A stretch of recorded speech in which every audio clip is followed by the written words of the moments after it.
हाय बच्चों, ये आपका 9th क्लास का चैप्टर 2 है और इसका इम्पॉर्टेंट पार्ट है separation of component of air. मतलब हमारे जो एनवायरनमेंट में बहुत टाइप की जो एयर होती है उनमें से उसके जो कंपोनेंट होते हैं उन्हें कैसे सेपरेट किया जाए। तो सेपरेट करने के लिए हमें एयर को क्या किया जाता है, सबसे पहले इसकी कहानी सुनेंगे हम कि एयर क्या होता है। Homogeneous mixture. इसका लेफ्ट पेज पे आपको बहुत क्लियरली ये सारी चीज़ें दे रखी हैं कि एयर क्या है, होमोजीनियस मिक्सचर होती है। और इसको पहले आप इसे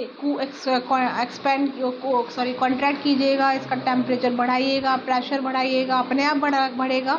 फिर इसको कूल कीजिएगा, लिक्विफाई फॉर्म में डालिएगा और इसको लिक्विफाइड में कंप्लीट कर लीजिएगा। लेकिन हमें इससे समझ में नहीं आएगा, तो होल प्रोसेस के लिए या फिर कहें कि अच्छी मार्किंग के लिए हमें ये डायग्राम देखना बहुत ज़्यादा इम्पॉर्टेंट है। तो ये डायग्राम को हम अच्छे से देखेंगे अभी। तो इस डायग्राम को देखने के लिए आप आइएगा यहाँ पे। तो ये पहला आपका फिल्ट्रेशन, ये का पहला पार्ट है जहाँ पे एयर को मूव कराया जाता है, फ्लो कराया जाता है। और वहाँ पे एयर क्या करती है, आगे एयर तो मूव करती है लेकिन जो गंदे डस्ट पार्टिकल्स होते हैं वो यहाँ पहले ही रुक जाते हैं, तो वो आगे जाके डिस्टर्ब नहीं करते हैं। इसके बाद वो जो एयर थी, प्योर जो फिल्ट्रेट एयर है, वो आती है आपके इस कंपार्टमेंट के अंदर। इस कंपार्टमेंट का काम क्या होता है कि जो एयर आई है हमारे पास, उस एयर को कंप्रेस करें। कंप्रेस करने के लिए क्या करना पड़ेगा, उस एयर पे प्रेशर ज़्यादा लगाना पड़ेगा। अब जब ज़्यादा प्रेशर लगेगा तो टेम्परेचर भी बढ़ेगा, ऐसा ही होगा। तो यहाँ पे एयर क्या करती है, बहुत ज़्यादा गर्म हो जाती है। अब वो गर्म तो हो गई और कंप्रेस भी हो चुकी है। अब वो हॉट एयर जो है इस पाइप के थ्रू निकल के ये नेक्स्ट वाले कंपार्टमेंट में पहुँचती है। इस कंपार्टमेंट में देखिए पाइप दिख रहे हैं, आपको शो कर रहे हैं ये पाइप। तो इसका एक ऊपर का है और एक नीचे, दोनों खुला हुआ है मामला। तो जो नीचे है, नीचे से बहुत ठंडा पानी, इवन फ्रोस्ट जो होता है ना पानी, बर्फ़ से रिलेटेड, वो पानी को इस पाइप के थ्रू यहाँ फ्लो कराया जाता है। तो जैसे ये पानी फ्लो करेगा, आप खुद इमेजिन कीजिएगा कि आसपास जो गरम जो एयर होगी वो क्या करेगी, ठंडा होना शुरू करेगी।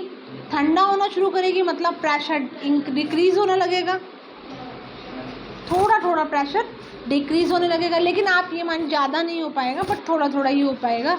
लेकिन यहाँ पे ठंडी ज़रूर हो जाएगी वो एयर, लेकिन अभी भी वो क्या है, कंप्रेस। कैसी हुई वो, कंप्रेस।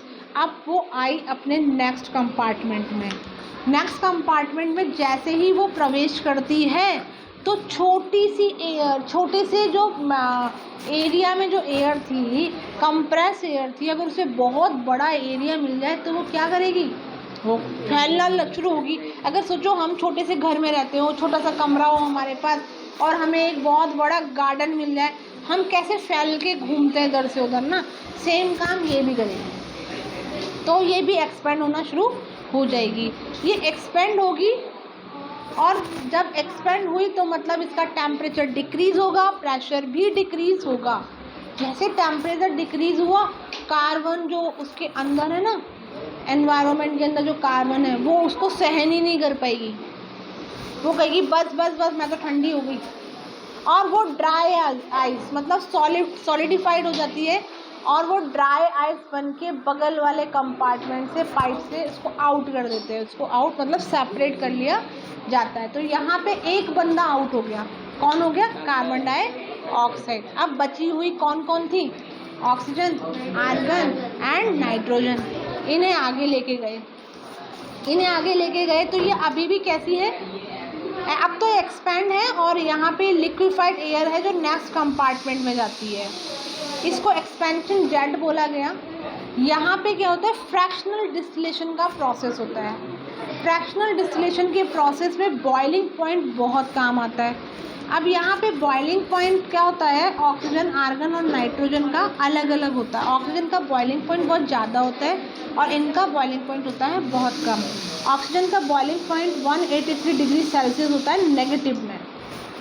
मतलब इसे इतना बॉईल करने के लिए या इवोपरेट करने के लिए इतना टेम्परेचर देना होगा अपोजिट में। तो इतना देते हैं, इससे पहले बाकी की जो दोनों अदर गैसेस है ना वो वेपराइज हो जाती हैं और वेपराइज होकर ऊपर वाले पाइप के थ्रू आउट हो जाती है। अब कौन बचा, सिर्फ ऑक्सीजन, और वो भी लिक्विड फॉर्म में, तो उसको एक पाइप के थ्रू अलग से एक कंपार्टमेंट या कंटेनर के अंदर क्या कर लिया जाता है, स्टोर कर लिया जाता है।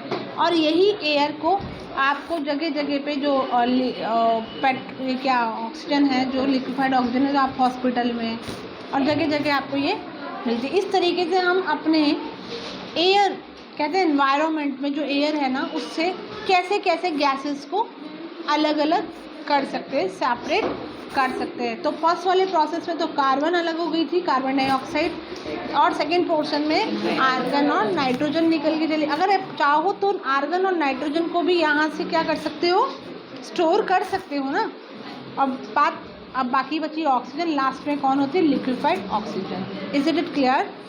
तो ये हमारा टॉपिक था, इसका आगे का टॉपिक नेक्स्ट करेंगे हम लोग। जब तक के लिए थैंक यू सो मच।